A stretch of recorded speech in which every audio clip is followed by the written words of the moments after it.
A paz do Senhor, pessoal, sejam todos muito bem-vindos para mais um episódio do nosso Pod Life, o seu podcast semanal favorito. E hoje está diferente porque o Batera não pôde estar presente, mas ela veio. Labaia! Eita glória! Taunay Viana! A paz do Senhor, pessoal, é muito bom estar aqui de novo, de volta com vocês. É uma bênção sentir saudade, preciso dizer, viu? Parece que às vezes eles esquecem de mim, mas, né? Quem é vivo sempre aparece, estou aqui vivaça. Não tem nem como esquecer de você, Taunay, porque a sua voz é aquela voz que não precisa de microfone. Isso aqui, queridos, é só enfeite pra ela, tá? Porque já tá pegando em todos os microfones. Eu não sei se isso é um elogio ou se estão fazendo bullying comigo, mas eu vou aceitar como um elogio. Tô ouvindo isso já praticamente há umas semanas. Meu pastor fala que eu tenho essa caixa do JBL aqui no meu peito. Mas amém, Deus sabe de todas as coisas. Tá embutido, mas brincadeiras à parte, sabe que você é nota 10. Amém. E que Deus continue conservando você, essa pessoa que você é, carismática, usada por Deus, apaixonada pela obra, apaixonada por Jesus. E vou te falar, esse aqui é o seu lugar, viu? Amém. Em frente, diferente da câmera, com o microfone. Você nasceu pra isso, Taunay. Amém, nós nascemos. É um privilégio, uma honra. É claro que temos muita inspiração. Com certeza, Deus traz aqui para nós, principalmente na nossa igreja, apenas pessoas de excelência. E você é um exemplo disso. Pessoa que está sempre aí com excelência, nos ensinando, nos dando aquela... Sabe, você faz os nossos telespectadores quererem assistir. Eu tenho certeza que você está aí. God. Você é muito feliz em assistir o nosso podcast com o nosso diretor, que é uma bênção.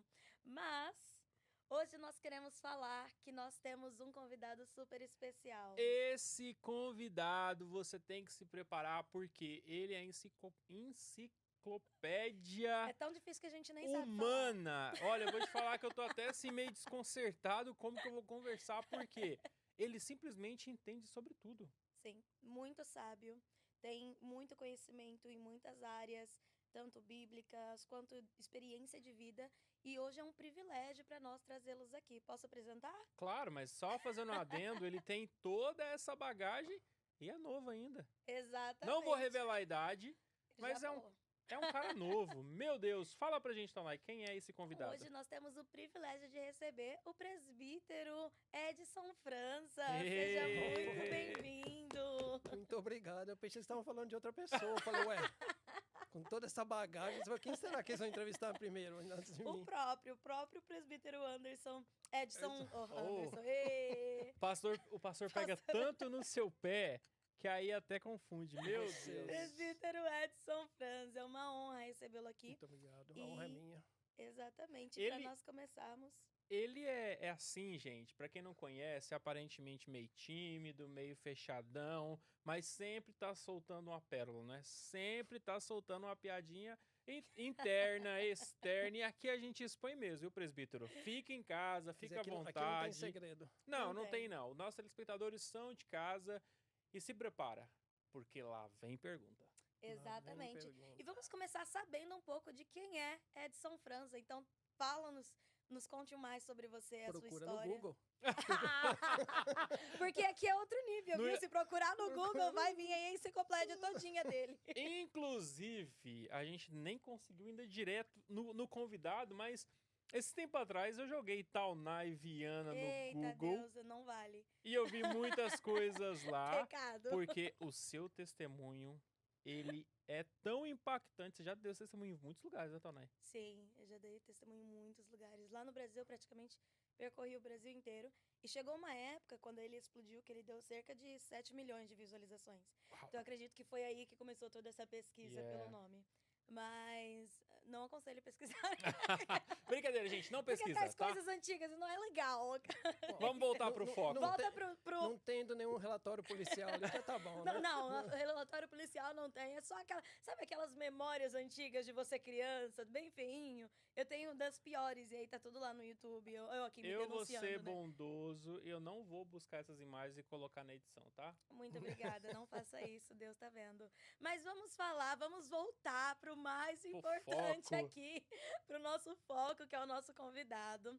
Conte-nos mais sobre você. Conte-nos, na verdade, o que você tem, quem é o Edson França, para que o pessoal venha te conhecer um pouquinho. O meu caso é um pouco diferente, né? Eu não tenho nenhum drama na minha vida. Eu nunca passei por algo assim impactante que pudesse ser um exemplo edificante, né? Como alguns que já passaram aqui, que eu vi. Eu não tenho uma história triste ou... Eu sou uma pessoa normal, comum. Eu nasci... A minha família era cristã, né? A família do lado da minha mãe. Então, presbiteriano. Então, tá um pouquinho diferente hoje. Uau. E a minha avó era muito religiosa, né? Minha avó Rita, muita saudade eu tenho dela. E ela que me iniciou na igreja, ela me levava. E eu ainda tenho na minha memória até hoje a sala infantil, onde eu sentava e aprendendo sobre a Bíblia. Tem pouco tempo também, né?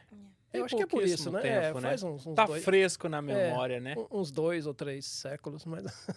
Mas antes da gente entrar na sua caminhada cristã, eu quero saber, como é ser casado com a missionária Mônica? Bom, ela vai estar assistindo, né? Então... É por isso mesmo que eu perguntei. Peraí, diretor. Põe uma música romântica para uma declaração de amor. Olha para sua câmera, aproveita que eu vou te dar 37 segundos e meio para o senhor se declarar. Não, é pouco para falar da Mônica, 37 segundos e meio é pouco. Bom, tá casado com a Mônica, a missionária Mônica Franza, né, como muitos conhecem. Eu tô casado com ela há 23 anos, então acho que não deve ser tão difícil, né? Sua idade. Minha idade. É. E quase a idade da Audrey também. Então, nós nos conhecemos em 99 e em 2000 nós nos casamos. Vocês se conheceram aqui nos Estados Unidos? Aqui. Uau, que interessante. Logo que eu cheguei aqui, eu fui para a escola de inglês. Porque eu estudei muito inglês no Brasil. Uhum. E quando eu cheguei aqui, eu vim através de uma empresa, né? E ali as pessoas começaram a falar inglês, eu falei, que inglês é esse que eles estão falando? Porque eu não entendia nada, absolutamente nada. Eu sabia ler, escrever bem até, mas eu não entendia nada do que eles falavam. Eu falei, que inglês é esse que eu aprendi? O senhor percebeu a diferença? E eu fui em escolas caras no Brasil, que a empresa pagava. Uau. Então, é muito diferente, muito. E aí, eu cheguei em janeiro, em fevereiro, eu fui para a escola, né? E esse país aqui, ele tem uma coisa, né? Ele oferece certas coisas que a escola era de graça. Pois é. E eu tenho até hoje contato com o professor. Olha só.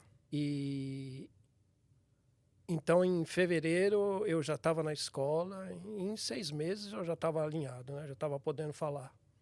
Uau. A gente tem uma professora de inglês aqui, o presbítero Edson, que foi professora no Brasil, dá aula particular aqui nos Estados Unidos. E até um ponto interessante, até para as pessoas que estão no Brasil nos assistindo, Taunay, realmente é muito diferente o estudo, né? A forma com que você aprende inglês no Brasil para quando você chega aqui para poder conversar com o nativo.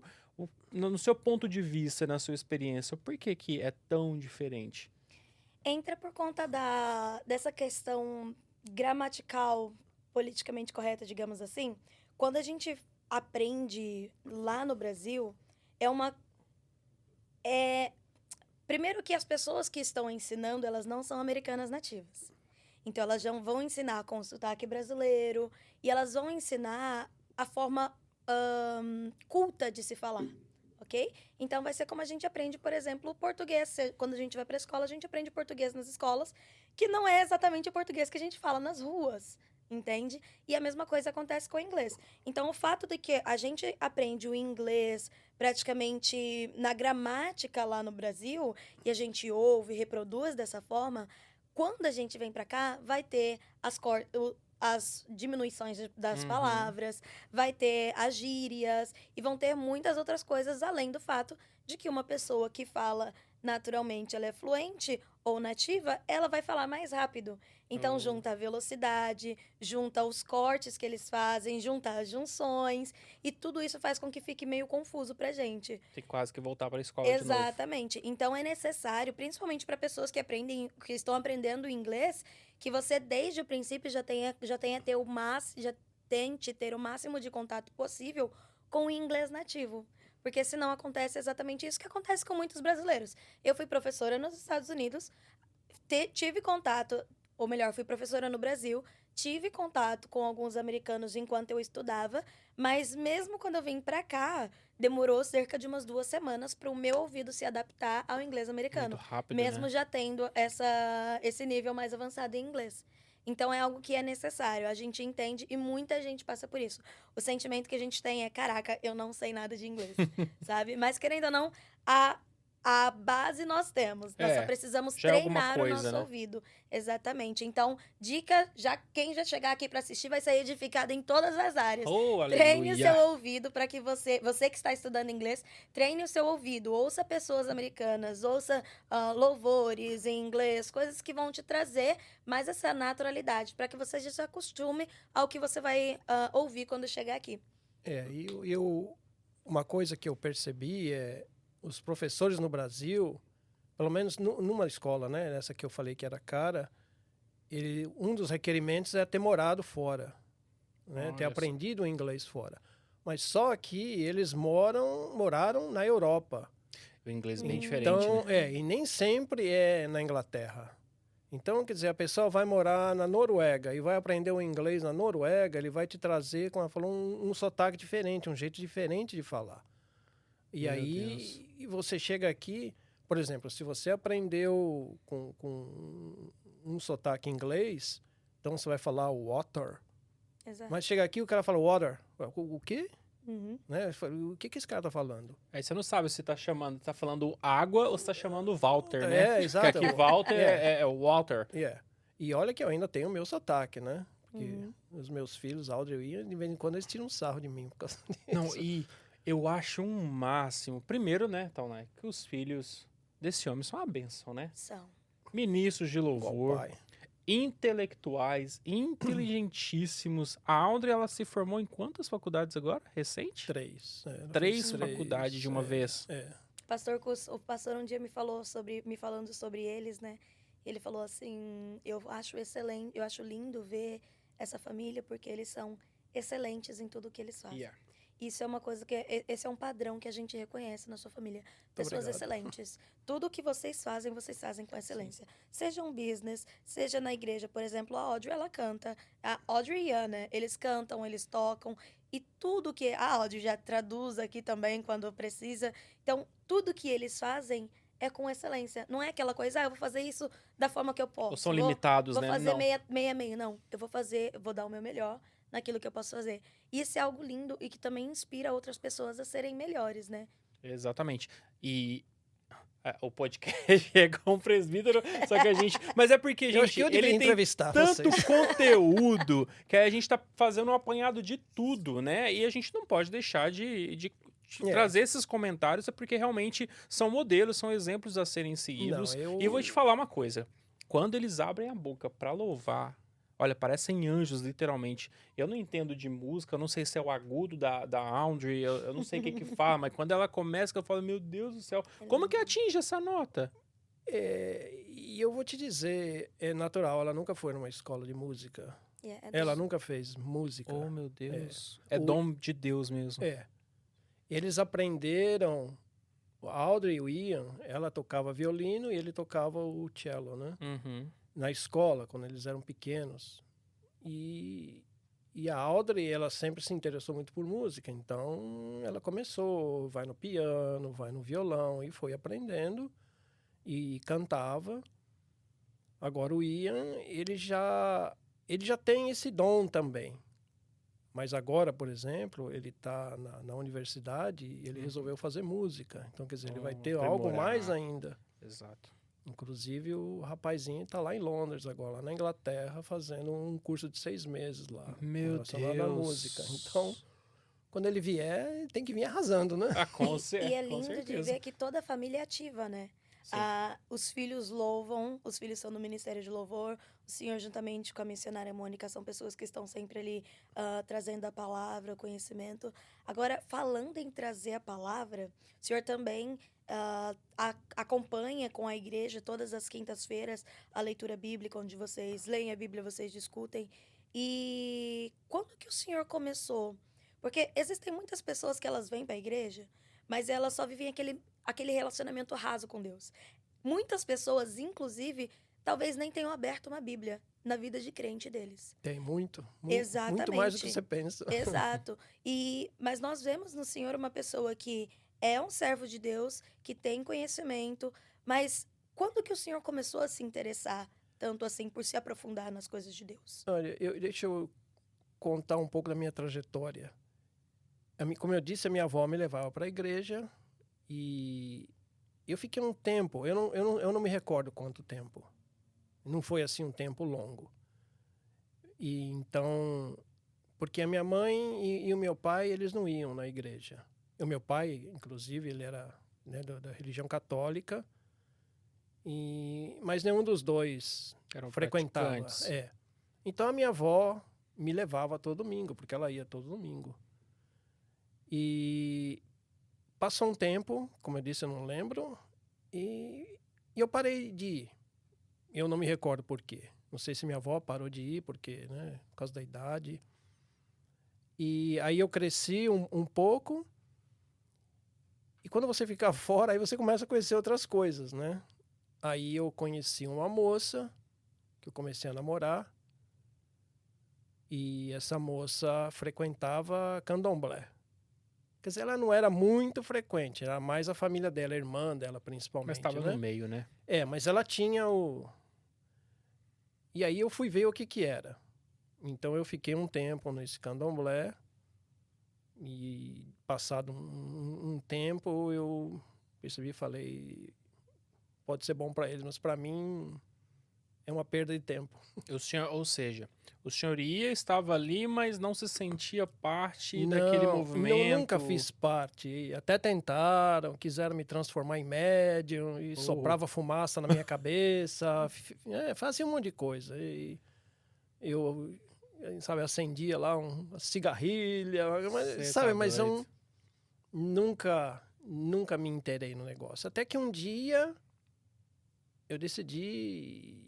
Eu falei, porque essa moça foi a minha primeira esposa, né? Nós nos casamos e aí começou um negócio de fazer, né, uma sessão lá em casa, uma vez por mês, uma coisa assim. E um dia, de repente, eu cheguei e falei, eu não quero mais isso. Eu não quero mais isso na minha casa, eu não vou mais participar disso e para mim chega. E aí tinha um outro casal que participava também, e o camarada ficou bravo comigo, achou que ele ia estufar o peito, ia me dar uma dura, eu ia tremer na base, ia faltar. Eu falei, aqui não! Eu dei risada, né? Eu falei, rapaz... eu não, acabou, pra mim acabou. Eu não quero mais saber disso. Mas acabou. E isso trouxe para o senhor a consciência, porque a questão já é muito séria. Quando você traz para sua própria casa, você está carregando ali coisas, influências, forças espirituais, claro. maldições, enfim, uma série de coisas. O senhor, naquele momento, o senhor falou, acabou. Acabou porque o senhor tomou a consciência que aquilo ali faria mal, que aquilo ali não era bom, ou porque realmente o senhor enfim, só não queria mais, não fazia sentido? Eu honestamente, eu acho que foi um toque de Deus já. Olha aí.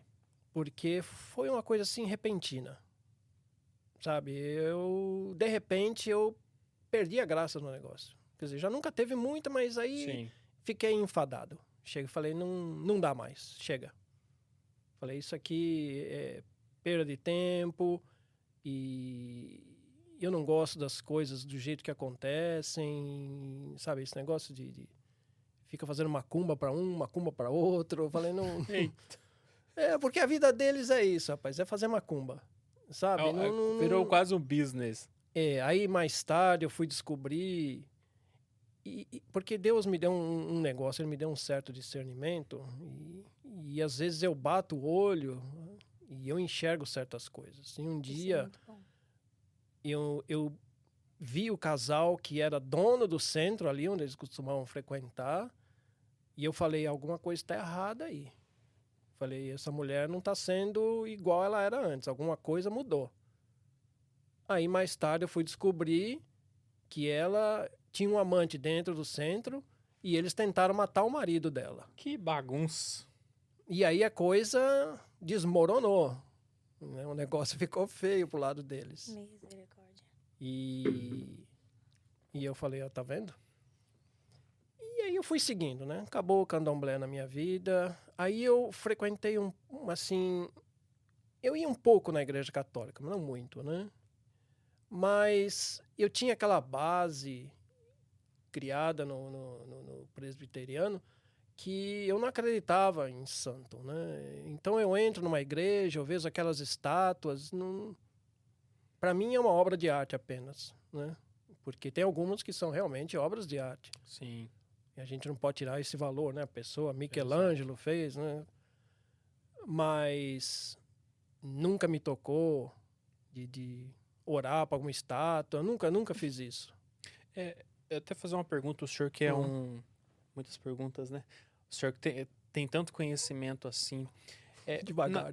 Na sua opinião, por que as pessoas acreditam de fato que um ser, né, às vezes foi uma pessoa que foi canonizada, que fala, que se torna santo, por que ela acha que é aquele ser, aquela pessoa já morta que vai operar um milagre e ao invés disso não recorrem direto a Deus? Porque igual o senhor falou, eu sei que não menosprezando, né, o catolicismo, a religião, o respeito e tudo mais, mas nós evangélicos nós somos estimulados sempre a estar buscando a Bíblia, né, a palavra revelada. E geralmente eu já fui da igreja católica, você tem aquele rito aos domingos da missa, que são aqueles livrinhos apenas e tudo mais.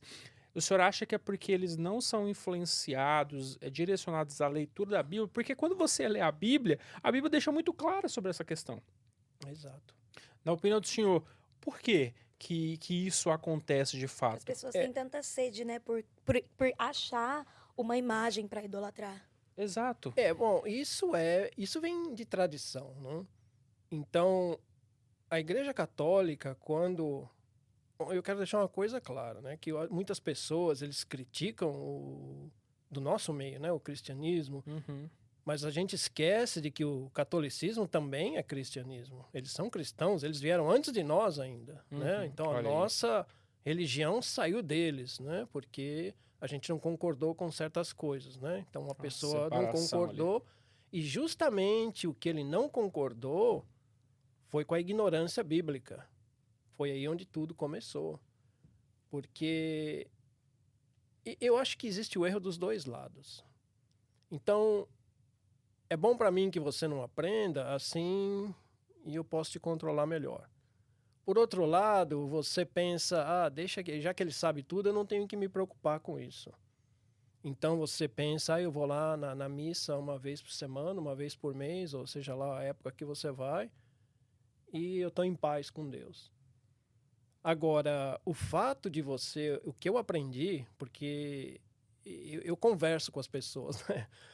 E a Mônica é uma coisa, você pergunta muito, fala, você tem que perguntar para você aprender. Olha aí, ó. Então, o próximo co-hoster do Pod Life. Não, você tem que, eu não posso simplesmente assumir, eu assumo que a Taunay... Não, você tem que... É claro, eu não vou invadir a intimidade da pessoa, né? Não, mas eu converso com as pessoas. E eu um dia conversando, e não foi só com eu perguntei, por que você ora para uma estátua e não para Deus? Ele falou, porque eu não acho que eu sou digno de falar com Deus. Uau. Então o santo é o meu intermediário. Eu peço para o santo vai lá, pede para Deus, e se Deus responder, o santo vem e faz para mim. Uau. Então foi isso que eu consegui aprender. Se todo mundo é assim, eu não sei, né? Porque eu também não fiz uma pesquisa aí com milhares de pessoas, mas... Muito também, eu acho também, presbítero Edson, é porque foi ensinado dessa maneira, Exatamente. né? Os antigos. Se você nasceu num lar fervoroso do catolicismo, você vai. Então, aquela família é devota do santo tal, você vai acreditar que aquele santo é alguém que vai fazer algo por você. E você cresce e vai orando pela estátua, pela imagem, né? E o senhor falou algo que é muito importante. Se nós mesmo não vigiarmos, até nós podemos cair no erro. Que é o que você falou, existe o erro dos dois lados. Um é das pessoas que acreditam, uma é das pessoas que é melhor para eles se os outros não souberem e apenas ouvirem. E o outro é que ele confia tanto que o outro sabe, que ele deixa entrar em si, eu usaria a palavra preguiça de saber. Porque hoje até mesmo nas nossas igrejas, existem tantas pessoas, por isso que saem várias igrejas evangélicas aí com vários problemas, várias coisas que ensinando várias heresias, porque existem pessoas que têm preguiça de ler e acabam apenas confiando no que a pessoa ali em cima está falando. Aceita. A gente, querendo ou não, encontra isso em todo lugar, né? Então, é cômodo para mim. E se você pega a Bíblia daquele tamanho, ainda mais... A nossa cultura, assim, não é uma cultura que lê muito, né? Então, você pega um livrinho fininho, você já tem preguiça de ler, imagine uma Bíblia. E aí você vai entrar em certas partes na Bíblia que você fala, isso aqui é muito chato. Ou entra numa parte e fala, não sei, não concordo muito com isso, né? Porque é a interpretação, a Bíblia, né? Então, porque na realidade a Bíblia ela não é um livro que você tem que ler apenas. Você tem que ler e estudar, você tem que entender. Porque ela não foi escrita para brasileiro, ela não foi escrita no nosso tempo, né? Então, ela tem uma mensagem por detrás dela. Então, a língua já era diferente, né? Porque ela foi escrita, né, em hebraico, foi escrito em uma parte em grego. E existe um segredo por trás desses idiomas, né? Então, você vê ali, se você vai ler Apocalipse, você fala, isso aqui é um livro de louco. O que esse cara está falando aqui? Porque você tem que entender qual é a mensagem, por que ele escreveu daquela maneira. Então, é por isso que a gente tem que estudar, porque eu passo... A primeira vez que eu li o livro de Apocalipse, eu falei, o que é isso? Como é que é esse negócio aqui, um monstro de 7 cabeças, um monstro que vai sair do mar? Eu falei, que negócio é esse? Né? Então, você tem que entender que aquilo é uma linguagem figurada, era uma linguagem para as pessoas, porque João estava numa prisão. Então, ele não queria que os seus captores, né, entendessem o que ele estava tentando passar de mensagem. Então, ele escreve uma linguagem que o judeu leu e entendeu, mas os outros não, porque senão a carta dele nunca chegaria adiante, né? Nunca passaria. E o hebraico, principalmente, né? Um dia me despertei... Eu adoro línguas, né? Eu gosto muito de idiomas. E eu só não aprendo mais porque realmente eu não tenho tempo. Mas... E o hebraico é algo que me fascinou. Eu falei, como esses caracteres aqui podem dizer tanta coisa, né? E aí você vai aprendendo e não é assim um negócio tão difícil. Mas você tem que dedicar um certo tempo. Sim. Então, eu via uma palavra, tem tantos significados. E então, quando ele escreveu aquilo, e a gente faz só a tradução. E às vezes, nessa tradução, a gente perde muito do significado. Verdade. Então, é por isso que você tem que estudar para você entender. Mas é claro, você não vai querer que todo mundo na igreja agora vai estudar hebraico. A gente sabe que não funciona assim. Mas todo mundo na igreja deveria estudar a Bíblia. Eu acho, por exemplo, um erro grave que as igrejas estão cometendo, elas simplesmente abandonaram a escola bíblica de domingo. Sim.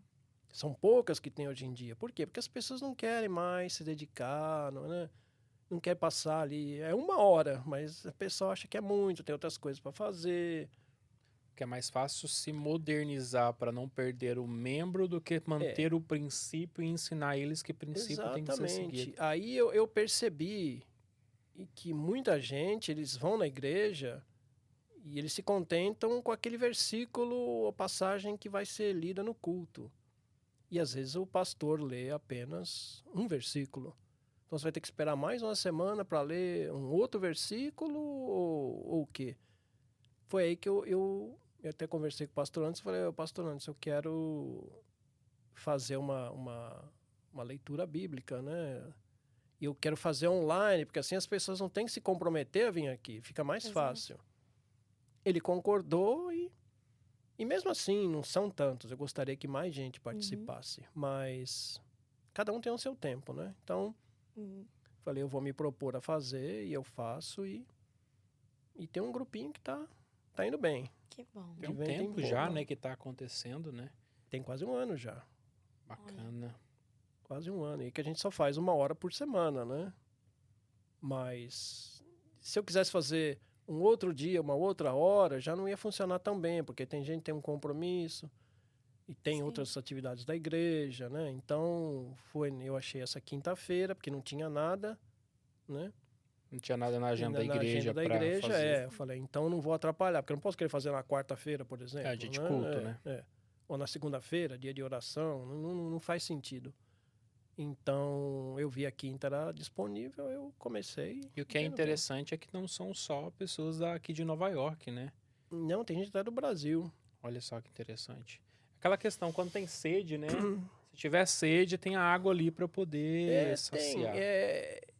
Tem gente que tá lá toda semana, tem gente que às vezes falha uma, falha duas, depois volta. Mas o importante é estar seguindo, né? Que legal. Então,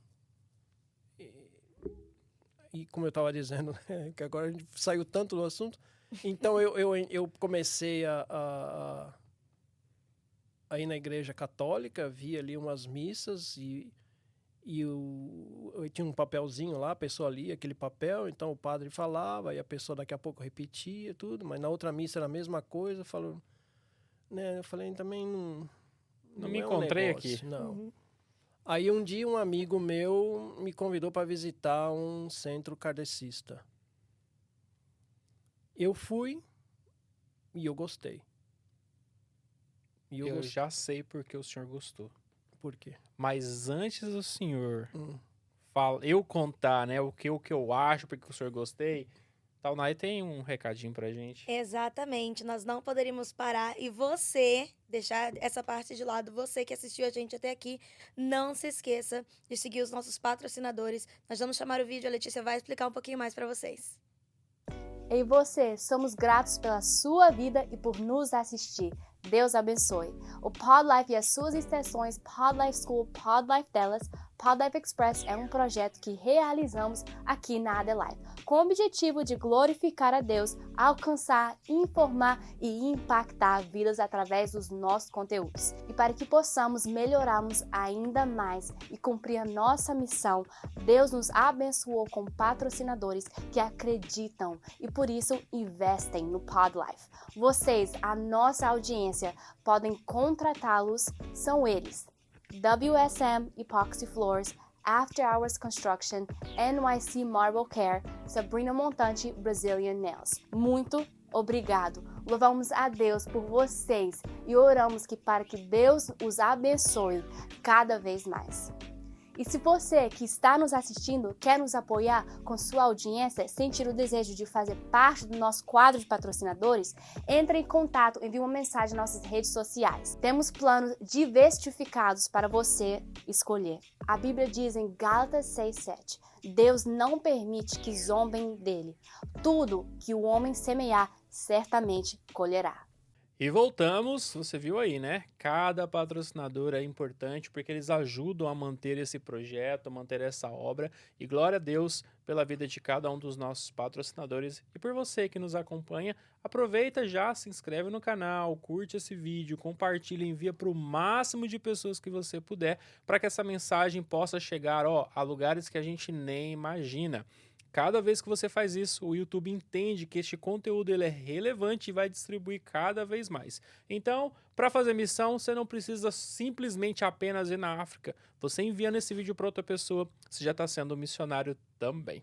Yes. E voltando, né, presbítero Edson, é porque dentro do que eu acho, né? Dentro do cadercismo, eles trabalham muito o estudo.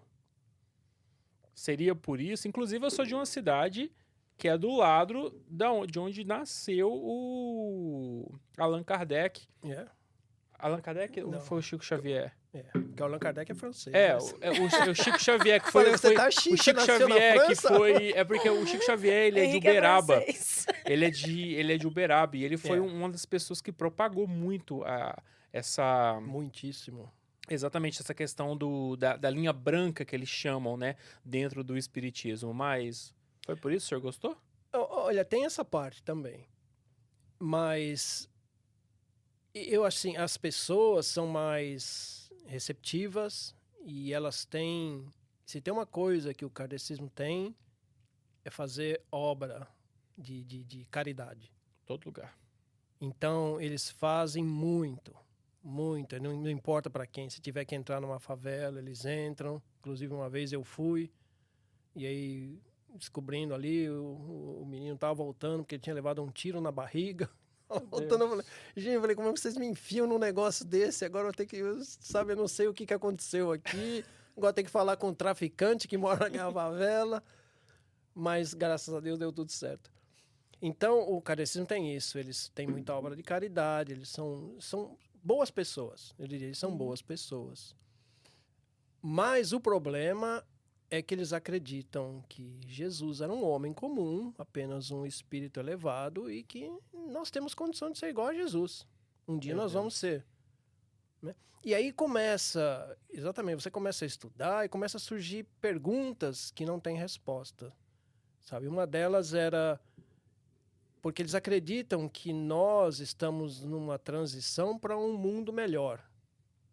Então é por isso que nós vamos morrendo e renascendo, que é para você se tornar cada vez melhor. Né? Cada vez que você morre e renasce, você se torna uma pessoa melhor. Aí a minha primeira pergunta foi, e se nós vamos morrendo e renascendo e nós vamos nos tornando melhor, como é que o mundo tá essa desgraça que tá hoje? Imagina o que era mas lá pra trás, então, na outra falei, vida. gente, isso aqui tá cada vez pior. Se eu olhar, né, nos meus poucos anos de vida, quando eu era menino e hoje, esse mundo piorou 500%. As pessoas pioraram, né? Não o mundo. O mundo em si está melhor. A tecnologia está muito melhor, né? Se você olhar para a saúde, a área de saúde é muito melhor. Então, existem doenças que na minha época existiam, hoje já não existem mais. Então, nesse sentido, melhorou. Sim. Agora, o ser humano piorou demais. E isso que eles pregam seria chamado... seria um tipo de reencarnação? É reencarnação. Ok. Você morre, aí você vai passar um período em algum lugar, e aí chega um determinado tempo, você volta. Então, só que quando você volta, você não lembra de nada do que aconteceu. Que é E pra como você vai ser melhor? Exatamente. Você nem lembra que era ser ruim. Aí tem assim, aquela pessoa ali me matou na minha vida anterior, então não me lembro de nada. Mas por algum motivo eu tenho ódio dela. Então, e começa a surgir, né? Começa a surgir essas coisas. Foi expulso do centro, né? Começou a questionar demais. Começou a querer saber a verdade. Eu fui tão influente naquele centro que eu me tornei presidente dele, pra você ter uma ideia. Meu Deus. Uau! E aí, então, o senhor que tinha que dar as respostas que o senhor mesmo tinha as dúvidas. Eu me tornei presidente, inclusive eu fiz um plano, nós compramos a sede. E eu só larguei do centro porque eu tive que vir pra cá. Não, pera. É muita informação na minha cabeça. Agora você bombardeou a gente e deixou aí. Pera tudo. Você foi presidente, mas você tinha todas essas perguntas dentro de você. A minha pergunta é, apareceu alguém tão curioso quanto o senhor que teve a audácia de perguntar as mesmas perguntas que você não tinha resposta? O senhor em algum momento teve resposta dessas perguntas? Ou você teve resposta? Exato, esse era o problema. Não existia, a resposta que existia não era suficiente. Você entende? É porque o mundo está num processo de ficar melhor. Então, as pessoas que são más hoje, elas vão retornar aqui e vão ter uma vida mais difícil. Então, quer dizer, uma pessoa que nasceu doente é porque ela foi ruim na vida passada, então ela tem que pagar agora. Ou então eu e você éramos inimigos e agora nós vamos nascer irmãos, então nós vamos ter que tolerar um ao outro. Esse tipo de coisa, eu falei, não encaixa muito bem. Sabe, não encaixa, porque não faz muito sentido. Não, Né? mesmo. Mas eles pregavam isso nos É púlpitos? claro, em Reunião, né? toda Toda reunião, reunião? eu ia falar culto, mas não é culto, aí me faltou a palavra. Toda reunião tem lá uma pessoa que vai falar, ele vai pregar, né? Vamos dizer assim. Dá um Mas é ensino. aquelas coisas, é tudo, eles já começam uma coisa assim. Eles têm o evangelho segundo o espiritismo. Então, para que precisa ter um evangelho segundo o espiritismo? Por que não usar o próprio evangelho? Yeah. Mas por que algumas coisas não eram de acordo no evangelho original? Então eles Entende? também nasceram de outra religião. Eu não sei muito bem como é que começou, né? Porque isso começou na França. Alguém disse que ele começou a conversar com o espírito e aí foi desenvolvendo. Ok. Então, se você olha pro muçulmano, é mais ou menos isso. Uma pessoa, Jesus apareceu para ele e falou, você vai mudar tudo. Né? Nós Porque poderíamos, então, considerar isso uma seita? é uma seita. Uma seita. É né? uma seita. E o que a gente usa como base para reconhecer uma seita? Está fora do evangelho.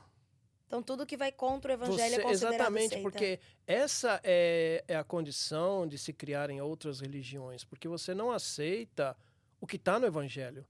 Jesus disse, não faça isso. Aí você fala, Jesus disse, não adulterarás. Aí você fala, Desculpa. não sei não, se eu concordo com isso.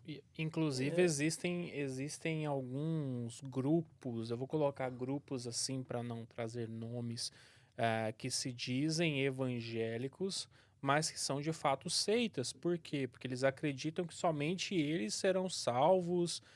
Ou seja, seitas seriam aquelas pessoas que se tornam um grupo fechado e acreditam que somente eles sabem das coisas. Você foi, como se diz, politicamente correto. É porque eu não tô podendo ter processo, entendeu? Ah, Então, Tô com 2 filhas para criar. 2 filhas para criar, não posso receber mas processo. eu, por exemplo, e eu vou citar o nome, se me processar, coitado, não vai levar nada. Uma vez eu recebi, morava numa casa e toda semana batia ali uma dupla de testemunha de Jeová. Eles queriam falar comigo, eu não estou muito afim. Aí um dia eu falei, quer saber, eu vou conversar com eles. Vou ver o que esses caras têm para falar. Aí eles começaram a falar, eu falei, pera um pouquinho, deixa eu pegar a minha Bíblia. Aí eu peguei a minha Bíblia, ele com a Bíblia deles. Aí eles começaram a falar, eu olhei, mas... Eu falei, a minha Bíblia aqui está dizendo o contrário do que está dizendo a sua. A minha Bíblia... Perguntei para ele, para você, quem é o Espírito Santo? Olha a explicação que ele me deu.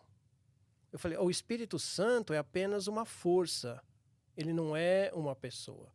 Então, o Espírito Santo é como quando você está assistindo uma televisão, ele é um controle remoto. Você pega o controle remoto, aperta. Então, o Espírito Santo é isso. Ele é algo na mão de Deus. Então, Deus usa. E eu falei, e Jesus? Não, Jesus não é isso como eles falam. Jesus não é Deus, não é... Eu falei, rapaz, a minha Bíblia aqui está dizendo o contrário. Eu falei, isso que você está falando... Eu falei, isso aí é no mínimo um sacrilégio. Porque o Espírito Santo é uma pessoa. E aqui está me dizendo que Jesus é... Então eu falei, vocês escreveram uma outra Bíblia. Eu sei que eu começar a debater com eles. Nunca mais aquela rua recebeu uma visita. Ele deve ter pego Nunca 2 mais. cadeiras, colocado as cadeiras ali, ó. Senta aqui que agora a gente vai conversar. Aceita Jesus aqui, rapaz. E eles começaram a ficar encurralados com o que eu estava falando e falaram, olha, eu vou trazer uma pessoa mais experiente para conversar com você. Eu falei, tá bom. Até hoje Então, eu tô esperando. Mudei de lá e nunca mais vi os caras. Nunca mais voltaram. Por quê? Porque a mente deles é aquilo. Eles são condicionados a acreditar nessas coisas. Agora, por que uma pessoa chegou a pensar que Jesus não é Deus, o Espírito Santo tem um controle remoto? Você vê que a resposta dele foi realmente uma resposta aprendida. Desculpa. Porque veio uma resposta decorada, né? O Espírito Santo é um controle remoto. Mas que exemplo, hein? Controle remoto. Porque é apenas uma força, né? Então, como eles chegaram a essa conclusão, eu não sei. Mas você não pode sair isso do Evangelho, porque no Evangelho não é simplesmente o contrário disso. Exato. Então, é assim que vão se criando outras seitas, né? Porque eles não concordam com certas coisas, ou você, né, o líder não concorda, então você começa a criar a sua própria religião. E é isso que é uma das coisas que a gente tem que tomar muito cuidado.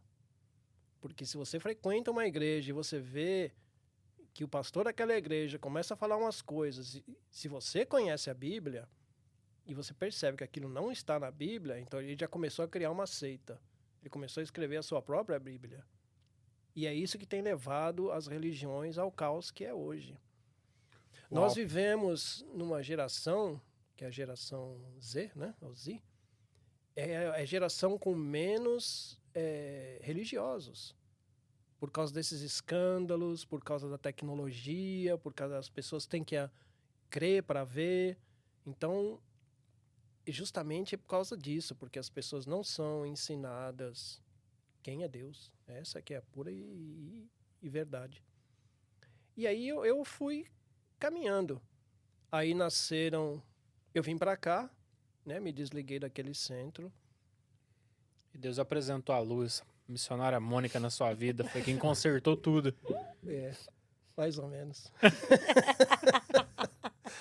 Não, aí eu vim para cá e conheci a Mônica, né? Nós começamos a namorar. E, como eu falei, veja como as coisas realmente encaminham de um jeito diferente, né? Porque eu estudei nessa escola que eu falei. Aí eu cheguei num nível que eu falei, não tem mais nada a acrescentar para mim. Então, posso falar demais. Aí eu fui pro college, né? Para fazer inglês. Me matriculei numa escola. Eles têm 2 sedes, né? Então eu matriculei em uma e fiz o teste, passei, matriculei em uma que fica em Brentwood. Mas eu falei, eu acho que Selden vai ser melhor para mim. Aí eu fui para Selden. Então no primeiro dia eu sentei aqui e do lado de lá tinha aquela morena sentada, né? Então ela fazia uma volta assim, né? E ela sentada lá na primeira. Então a professora falou, cada um se apresenta, e ela foi a primeira. Quando eu entrei na sala, por exemplo, antes de tudo isso, eu olhei para ela e achei que ela era colombiana. Não sei porquê, eu achei que ela era uma colombiana. E aí eu saí, esperei a hora da aula, tá? Aí chegamos, sentei ali na minha cadeira, né? No caso seria a última, né? Então ela foi a primeira, ela se apresentou, sou brasileira, blá, blá, blá. Falei, é brasileira? Aí passou, né, por todas aquelas pessoas, até chegar em mim, aí eu também falei que era brasileira e tal. Aí, depois da aula, a gente começou a conversar. Amor à primeira vista. Na aula seguinte, a gente conversou um pouco mais, aí nós começamos a sair. E aí, quando eu fui ver, eu já tinha feito uma maracutaia, ela me pegou. Galanteador, olha só. Aí ela... Oh, boy. Nós começamos porque eu tava sozinho aqui, ela tava sozinha. Então a gente foi se aprofundando nesse relacionamento e até que nós ficamos juntos. Aí nesse inteirinho veio a Audrey, né? Depois veio o Ian, 2 anos depois. E aí alguém recomendou uma escola cristã para Mônica. Alguém que ela conhecia. E a Audrey estava na época de ir para a escola, né? Então ela falou, tem essa escola, nós fomos lá. Nós não frequentávamos a igreja. Não frequentávamos ainda. Mas a gente tem que fazer uma entrevista, porque eles têm os valores cristãos e você tem um outro valor totalmente diferente. Então a pessoa falou, vai criar uma confusão na cabeça da criança, né? Então eu não quero ensinar isso aqui, você vai ensinar ao contrário lá em casa. Mas nós fizemos a entrevista, foi tudo bem, e eles começaram a frequentar essa escola. E a escola é junto com uma igreja, né? Um lugar muito grande, uma igreja grande. Só para você ter uma ideia, tem 3 cultos ao domingo, né? Uau. Então, cheia que é. Aí eu fui lá um dia assistir um culto. Aí eu falei pra Mônica, não sei se eu gostei muito não, né? Havia esses pastores querendo controlar a gente. Mas passou por tudo, né? Aí eu fui no segundo culto. Já não foi tão ruim. E de repente eu já estava indo lá todo domingo. Olha só. Aí depois nós conhecemos outros brasileiros. Aí tinha esse pastor, né? Chamava Pastor Tonhão. Não sei se alguém conhece. E ele estava abrindo uma igreja bem pertinho, atrás da minha casa, para falar a verdade. Deus faz tudo certo. Nós começamos a frequentar aquela igreja e foi indo. Aí, infelizmente, deu umas coisas erradas ali. E a igreja precisou mudar. E eu acabei vindo para essa aqui. Olha só. E eu vim... Quer dizer, eu não vim para essa aqui, né? A Mônica veio para essa aqui e eu acabei tendo que vir para cá. Porque no final das contas é a mulher que manda. Exato. Aí nós ficamos, né? Fui indo e foi onde eu me tornei presbítero. Ela se tornou missionária. Isso é uma benção E hoje já tem quase 20 anos nós estamos nessa igreja. Glória a Deus. E aí eu conheci um pastor que resolveu dar aula. E ali eu fui encontrando as respostas que eu não tinha. Olha só. Eu falei, então aqui você faz a pergunta e você tem uma resposta que satisfaz. Uhum. Legal. Coerente, né? É, coerente. Faz sentido. Não é um negócio vago ou não é você olha só, parece uma desculpa, né? Então eu comecei a encontrar respostas e aí eu fui me interessando e fui aprendendo e de repente eu me vi estudando e Uau. aí eu tô onde eu tô hoje. Olha, é incrível como a hora passa. Parece que a gente não fez nada de pergunta ainda. Já foram Já 10 foi muito? minutos? 10 minutos. É porque eu ainda vou editar, tirar um início e tal, mas deve estar algo em torno de quase 50 minutos já. Nossa. E a gente já tá partindo, inclusive, pro término, né? Mas eu tenho que perguntar pro senhor. A gente que convive aqui, né, nos cultos, tem essa conversa, a gente sabe que o senhor conhece muito, né, sobre o hebraico, sobre a cultura judaica. E aí eu queria perguntar pro senhor, de onde nasceu, de onde surgiu esse interesse em aprender, e inclusive o senhor fala hebraico?